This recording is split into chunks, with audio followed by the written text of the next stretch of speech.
Well, folks, in today's video, we're in Merrickville, Ontario, and we're going to be visiting one of my favorite train stores out there, Lark Spur Line. This is a train store which I've actually done quite a few tours of in the past, but me and my family happen to be up in Merrickville again today, so I figured why not drop in and see if they have anything new. This store does tend to have some turnover in terms of stock, so it's always exciting to go in and see if they have anything new. Anyway, here we are in the consignment section, and you can see they've got this B unit here, along with a whole bunch of passenger cars I believe I've seen before. In this bin over here, they had some shells and a whole bunch of different box cars. I don't really know what the story with that silver shell is, but the one up there I think is an F7 shell. I could be mistaken on that. Below there is a bunch of rolling stock I believe I've seen before, but I always like to go through here just to be sure. And here's a bunch of kind of miscellaneous used rolling stock that they sell. Each layer kind of has a different quality to it. So some layers I believe have all like knuckle couplers, some have all horn hook couplers. It's possible some of this stuff gets mixed up, but there actually is a bit of organization between each of these kind of shelving units. And you never know what you're gonna find, so I always find it worthwhile. This one seems to have a whole bunch of passenger cars, and I don't remember seeing this shelf in the last visit, so those might be new. And then below that, we've just got kind of more of the same used rolling stock. For anyone out there who hasn't seen previous tours of this store, they do actually have quite a bit in terms of new equipment as well. However, a lot of this stuff I believe I've shown before, so I really didn't see the point in showing it again, but I always like to have a walkthrough here just in case there happens to be something new. They've also got this display case over here, which usually contains higher end used rolling stock at relatively good prices, so there's that. Over here is where they have a bunch of used buildings. You do see some turnover here, so this is another area I like checking out. They have this beautiful looking, I think it's like an abandoned station or something. I don't entirely know what that was, but really nice detail on it, I will say that. Here was something that I didn't recall seeing in any previous visits. It's some sort of a woodland and lake kind of scene with a bunch of various boats. One of the details that I really like about this scene, though, is this one boat which actually has a model outboard on it. I think it's supposed to be a Mercury.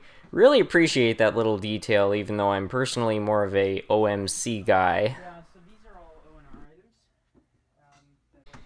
Here's the store zone train, and it actually looks like they got a new locomotive for this. Some sort of a Canadian Pacific F unit. That's the first time I've ever seen that engine. Here are all these steam locomotives. It looks like they've actually sold quite a few of those since the previous visit. And here are all the diesel engines that they have. I believe these are either new or mildly used.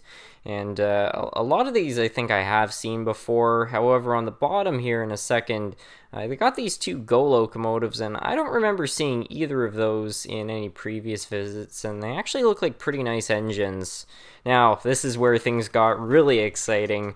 I was just about to leave the store, and I noticed that they had this box of miscellaneous stuff. I guess it's from an estate that they recently got, and so I asked them if I could go through it, and there were some super cool things in here. I mean, just check this out, and there is even more exciting stuff lying at the bottom, so watch as I dig through this. What turns up?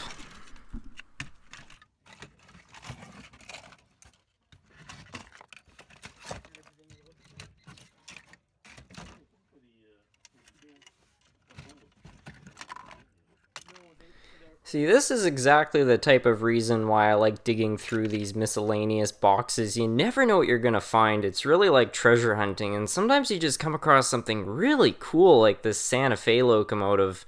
I don't know anything about it, but it was entirely made out of metal, and apparently is DCC, so that's pretty interesting. They also had this CN locomotive. This was a proto, also equipped with DCC.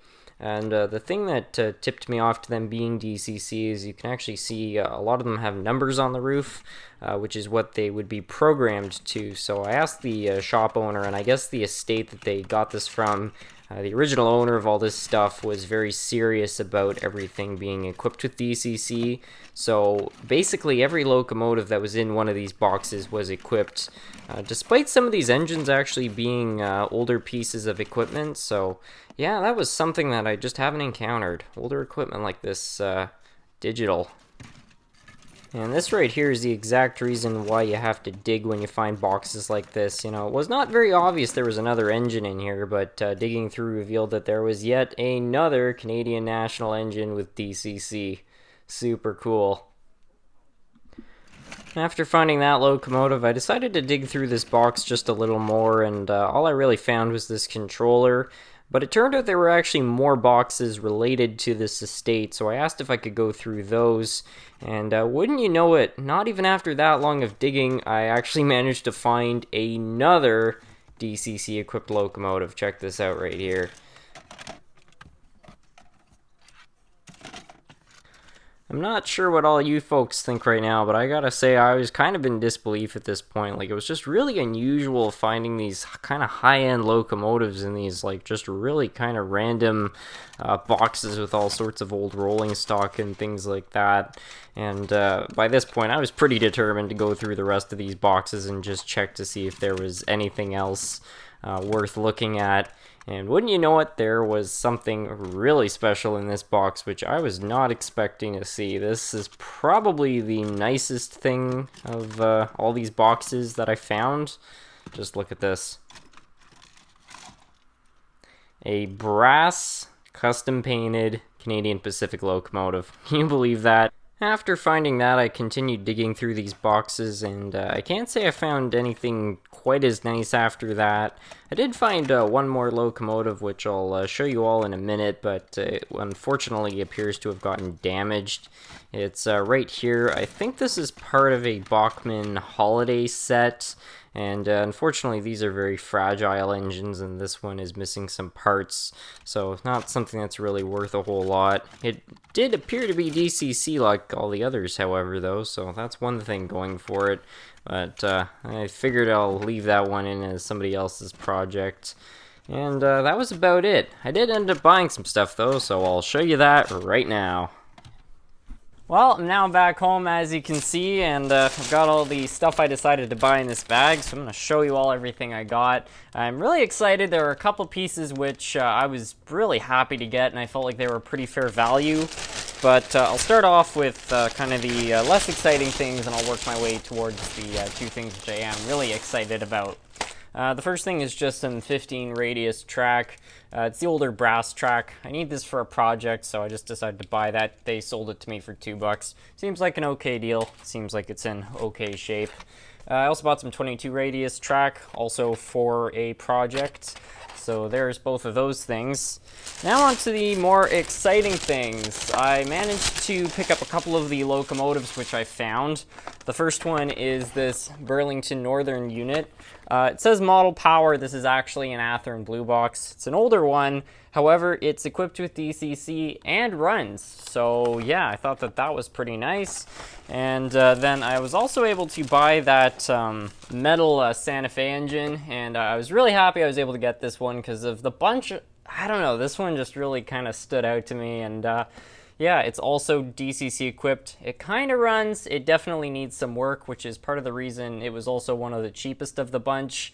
As you saw, I found a whole bunch of other locomotives, but when we got down to pricing, since those ones turned out to be in working order, they wanted about over $100 for each of them, which, you know, is a fair price. They're DCC equipped and they ran well, so I can understand that. But this one and this one, they offered up to me for $30 each, which, considering they both have a decoder, it's pretty good value. It was so good, I actually said, you know what, tell you what, I'll give you a $35 for each of them. So yeah, for $35, two working DCC engines and for a little more some track. Not too bad in my opinion.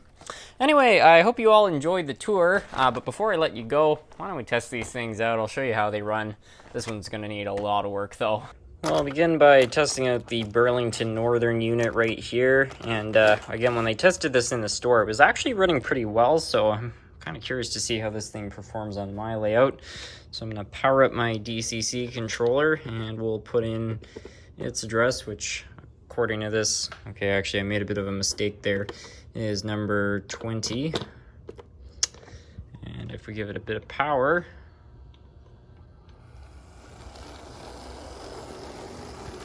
you know, that's quite all right. I'll try backing it up here. I might need a wheel cleaning. I don't know what's going on. Huh, that's strange. It went forward just fine. Let's try going forwards again. Yeah, so we got forwards. Okay, there we go. Now it's backing up. So yeah, maybe it needs a little bit of work, but it's pretty quiet, and you know, just it's not a super fancy engine, but for the money, I'm happy with it. Let's see too. Does it have a light? No lights or anything like that, but budget DCC engine. I'll definitely service this one though, because I'm sure it does need it.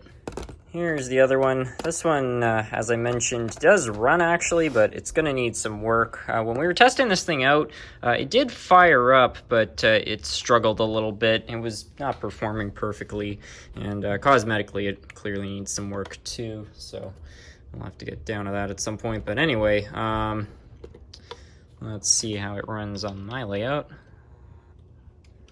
I heard it.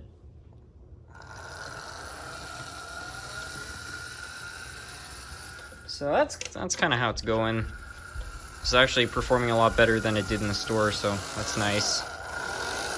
Yeah, this is kind of more what it was doing in the store.